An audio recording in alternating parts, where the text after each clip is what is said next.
का स्मरण किया जा रहा है।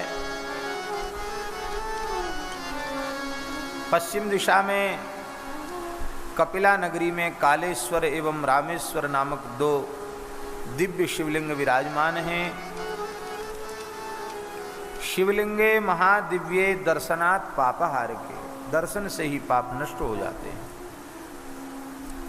पश्चिम समुद्र के तट पर महासिद्धेश्वर नाम से भगवान शिव विराजमान हैं। इनके दर्शन मात्र से धर्म अर्थ काम मोक्ष की प्राप्ति हो जाती है। पश्चिम समुद्र के तट पर ही गोकर्ण क्षेत्र है। ब्रह्म हत्यादि पापघ्नम सर्व काम फलप्रदम, ब्रह्म हत्या जैसे पापों को नष्ट करने वाला है। गोकर्ण के संबंध में लिखा है, गोकर्णे शिवलिंगानि विद्यन्ते कोटि कोटिशः। गोकर्ण क्षेत्र में करोड़ों करोड़ों शिवलिंग विराजमान हैं। वहाँ कण कण में भगवान शिव विराजमान हैं, ऐसा पुराण में उल्लेख है। इसलिए लिखा है, बहुनात्र किमुक्तेन गोकर्ण स्थानानि सर्वशः शिव प्रत्यक्ष लिंगानि तीर्थान्यंभांसि सर्वशः। अधिक क्या कहें, गोकर्ण क्षेत्र में जो कुछ है सब शिवलिंग स्वरूप ही है और वहां का समस्त जल तीर्थ स्वरूप है। गोकर्ण क्षेत्र में भगवान शिव महाबलेश्वर रूप में विराजमान हैं। इनके संबंध में उल्लेख है कि कृते युगे सही श्वेता त्रेतायाम सोतिलोहितः द्वापरे पीतवर्णश्च कलौ श्यामो भविष्यति। लिखा है कि सतयुग में महाबलेश्वर महादेव श्वेत वर्ण के रहेंगे, त्रेता में लोहित वर्ण के, द्वापर में पीत वर्ण के और इस समय कलिकाल में उनका वर्ण श्याम है।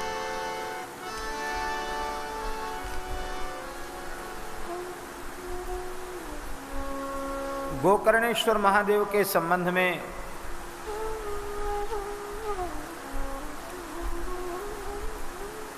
वर्णन है कि यदा कदाचित गोकर्णे यो वा को वापि मानवः पूजयेत् शिवलिंगम तत् सगच्छेत् ब्रह्मण पदम। किसी भी समय कोई भी मनुष्य गोकर्ण क्षेत्र में जाकर के भगवान महाबलेश्वर शिव का पूजन कर ले तो ब्रह्म पद को प्राप्त कर लेता है। त्रिदेव संपूर्ण ऋषि मुनियों के सहित वहां विराजते हैं। भगवान शिव के अनन्य भक्त दशग्रीव रावण ने कठोर तप के द्वारा भगवान शिव से ही लिंग को प्राप्त करके गोकर्ण में स्थापित किया था।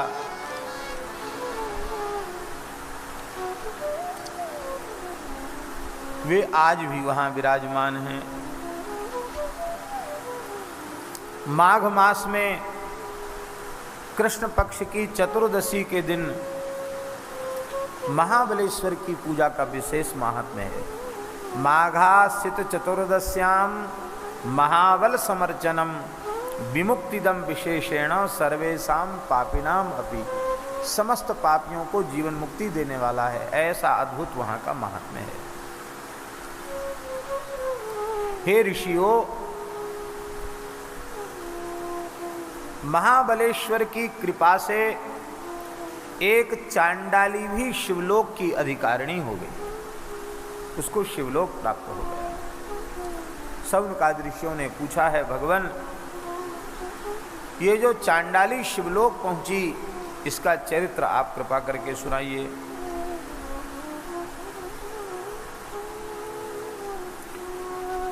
ऋषियों ने कहा, सूत जी ने कहा, ये चांडाली पूर्व जन्म में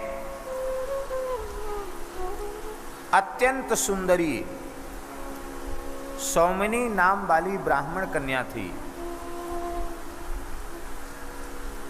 जब उसने किशोरावस्था में प्रवेश किया, उसके पिता ने पवित्र ब्राह्मण से विधि पूर्वक उसका विवाह संपन्न कर दिया।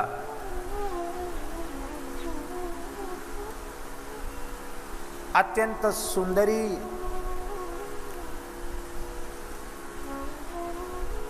यौवन के मद से भरी हुई सौमिनी अपने पति के साथ अत्यंत आनंद पूर्वक निवास करने लगी।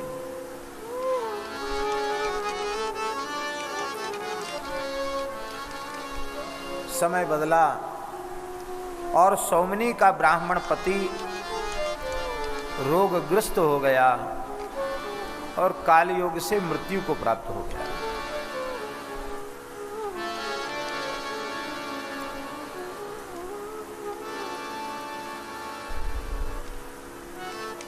पति के दिवंगत होने पर वह अत्यंत दुखी हुई और अत्यंत व्यथित चित्त से वह अपने घर में कुछ दिन रही, उस घर में रही, किंतु ततस्सा मन्मथाविष्ट हृदया विधवापि च युवावस्था विशेषेण बभूव व्यभिचारिणी। युवावस्था का जोर होने के कारण, स्त्री स्वभाव के कारण, विधवा होने के बाद भी वो अपने पथ से भ्रष्ट हो गई, व्यभिचारिणी हो गई। वह काल बड़ा पवित्र काल था। इस प्रकार से विधवा आचरणहीन हो तो पूरे कुटुंब ने उसको निष्कासित कर दिया, त्याग दिया उसको। गोत्रियों ने, कुटुंबियों ने उसको त्याग दिया। वो जंगल में चली गई। जंगल में एक जंगली भील उसको ले गया और उसने उसे अपनी पत्नी बना लिया। कहाँ तो पवित्र ब्राह्मणी, और अब अथसा पिशिताहारा नित्यमापीत वारुणी अजीजनत सुताम तेन शूद्रेण सुरत प्रिया। मांस खाने वाली, नित्य मद्यपान करने वाली, व्यभिचार में लगी रहने वाली उस स्त्री ने उस भील के द्वारा एक कन्या को जन्म दिया।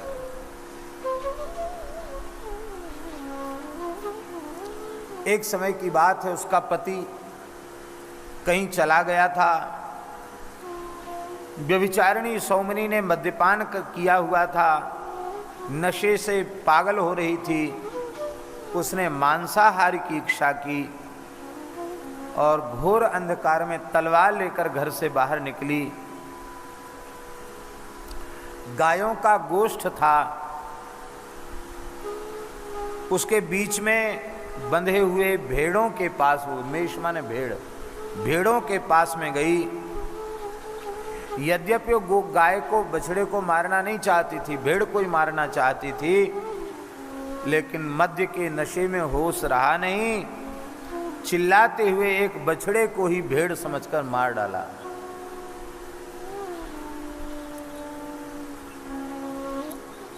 घर में उसको लेके आई तो देखा ये तो बछड़ा है, लेकिन बोली चलो कोई बात नहीं, जो होना था सो हो गया। उस बछड़े को काटकर खा गई। देखो, ये सब कथाएं यह बताती हैं मनुष्य का पतन होता है तो कितना पतन हो जाता है। कहाँ पवित्र विप्र कन्या पवित्र ब्राह्मण के साथ विवाही गई और पतन हुआ तो कितना पतन हो गया। जो जितनी ऊंचाई पर होगा उसका पतन भी उतना ही अधिक होता है। आप जमीन पर चल रहे हो, गिर जाओगे तो जमीन को ही पकड़ के खड़े भी हो जाओगे सहारा लेकर के, और 10-5 मंजिल ऊपर चढ़े हुए हो, वहां से गिरो तो। ब्राह्मण शरीर की उपलब्धि भगवान की सृष्टि में सर्वोच्च अवस्था को प्राप्त करना है। चतुर्थाश्रमी विरक्त साधु सन्यासी ब्राह्मण, इनको श्रेष्ठ कहा गया। वर्णों में प्रथम और आश्रमों में चतुर्थ उत्कृष्ट कहे गए। इसलिए इनका जब पतन होता है तो शास्त्र की भाषा में इन्हें आरूढ़ पतित कहा जाता है। सर्वोच्च शिखर पर पहुंचने के बाद नीचे गिर गए।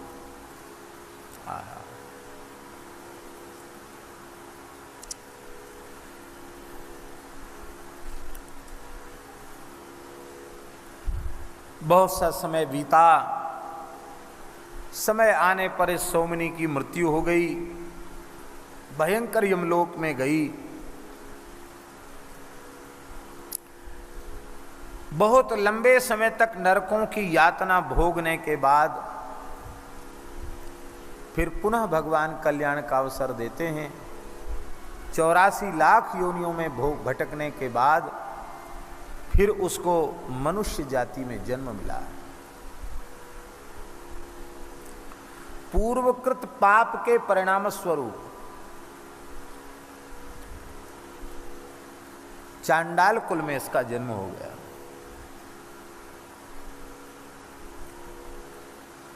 जन्म से अंधी, पहले रूपवान थी ना, सब छीन लिया गया। जन्म से अंधी,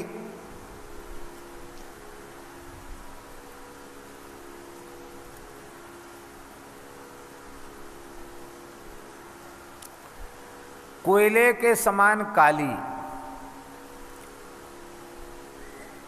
प्रशांतांगार मेचका। प्रशांतांगार माने कोयला, कोयले के समान एकदम काली, अंधी, और बचपन में ही माँ बाप मर गए, माता पिता से रहित, गलित कुष्ठ से युक्त।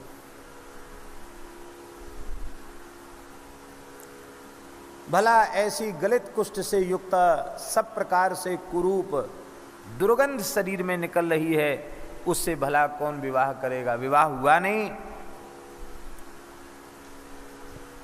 वह चांडाली इधर उधर जूठन बटोरती खाती हुई अपना समय पास कर रही थी। चांडालों के जूठे अन्न से अपना पेट की ज्वाला शांत करती थी। इसी तरह से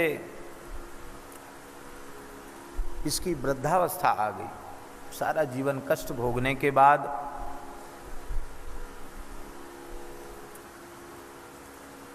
उसने देखा कि अब बुढ़ापे में तो हमारा भरण पोषण और कठिन हो गया, कहाँ जाऊं, क्या करूं? किसी से सुना कि गोकर्ण क्षेत्र में महाबलेश्वर का मेला होने वाला है, शिव जी का पर्व है, शिवरात्रि का समय है, और वहाँ बड़े लोग पहुँचेंगे, तमाम भिखारी भी पहुँचेंगे, और कुछ न कुछ पेट में चला ही जाएगा। ऐसा विचार करके समूह के साथ धीरे धीरे चलती चलती गोकर्ण क्षेत्र में पहुँच गई।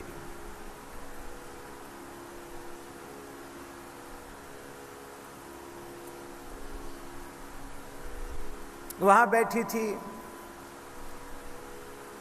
मंदिर के बाहर, परकोटा के बाहर, जहाँ भिखारी बैठे थे वहाँ बैठी थी, कटोरा लेके। तो किसी व्यक्ति ने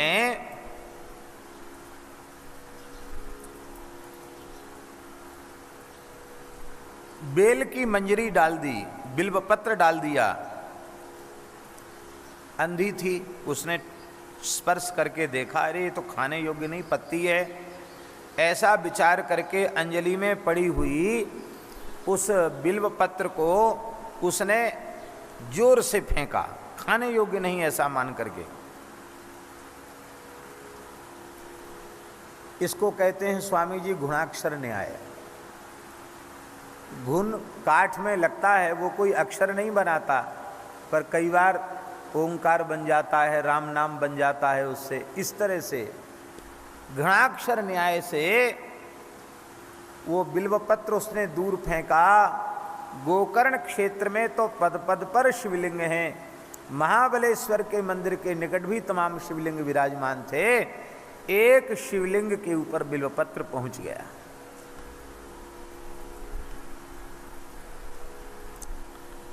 शिवरात्रि का दिन था। भूख के मारे चिल्ला रही थी, व्याकुल में, मांगने पर भी किसी ने उसकी बात सुनी नहीं, खाने को कुछ मिला नहीं। पूरे दिन व्रत हो गया और दिन भर भूखी थी, रात्रि भर जागरण भी हो गया। भूखी तो थी ही। मेला खत्म हुआ, अपने भाग्य को कोसती हुई लाठी के सहारे चलने लगी। भूखी प्यासी तो थी ही, चलते चलते गिर गई। गिरते ही मस्तक में चोट पहुंची और वहीं उसका प्राणांत हो गया।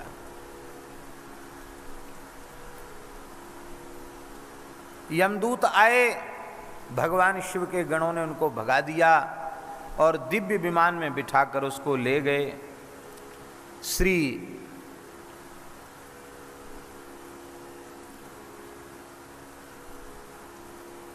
व्यास जी महाराज वर्णन कर रहे हैं, आदौ यदेशा शिव नाम नारी प्रमाद तो बाप्य सती जगाद तेनेह भूयः सुकृतेन विप्रा महाबलस्थानमवाप दिव्यम। अब यहाँ एक प्रश्न है कि पूर्व जन्म की विप्र कन्या यह सौमिनी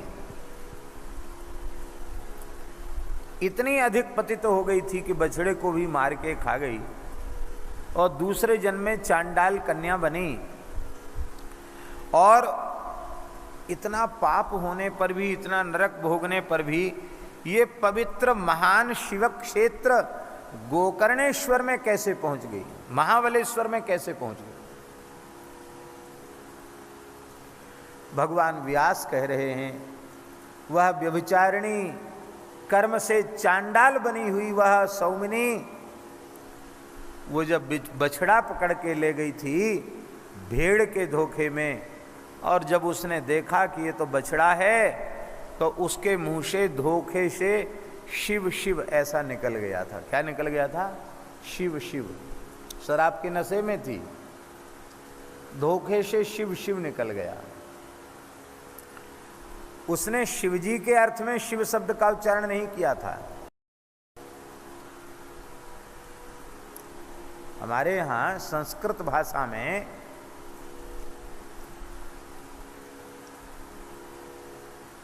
कोई आश्चर्यजनक घटना, कोई विस्मयजनक घटना, कोई आह्लाद वाली अकस्मात घटना घटती है तो व्यक्ति शोक में अथवा हर्ष में कहता है शिव शिव शिव शिव।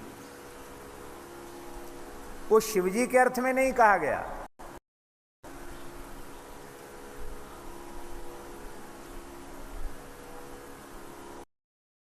शांतम पापम शिव शिव कहा जाता। उसने कोई शिवजी का स्मरण करके नहीं, स्वाभाविक परंपरा में, बोलचाल में संस्कृतज्ञ लोग हर्ष में या शोक में शिव शिव कहते हैं। जैसे कोई धर्मनिष्ठ व्यक्ति, उसके पैर के नीचे कोई जीव आ जाए, बचाते बचाते भी आ जाए तो एकदम घबरा जाता, राम राम राम राम राम राम, ऐसे उससे शिव शिव निकल गया। तो उस अवस्था में इतनी पतित होने पर भी 2 बार शिव नाम निकल गया। उसी का परिणाम था कि वो 2 बार शिव नाम लेने का पुण्य बना रहा, नष्ट नहीं हुआ। और उसी 2 बार शिव नाम के उच्चारण की महिमा से उसे भगवान महाबलेश्वर के क्षेत्र में, गोकर्ण क्षेत्र में जाने का सौभाग्य प्राप्त हो गया। इसलिए हे ऋषियों, महाबलेश्वर शिवलिंग का जीवन में अवश्य दर्शन करना चाहिए और किसी भी अवस्था में शिवरात्रि व्रत का त्याग नहीं करना चाहिए। शिवरात्रि व्रत की महिमा वह नहीं जानती थी, पर मजबूरी में भूखी रह गई, जागरण कर लिया, धोखे से बिल्वपत्र शिवलिंग पर पड़ गया, उसकी ऐसी महिमा हो गई। तो जो श्रद्धा पूर्वक सविधि शिवरात्रि व्रत करते हैं, नित्य प्रति भगवान शिव को जल चढ़ाते हैं, बिल्वपत्र अर्पित करते हैं, उनका तो कहना ही क्या है।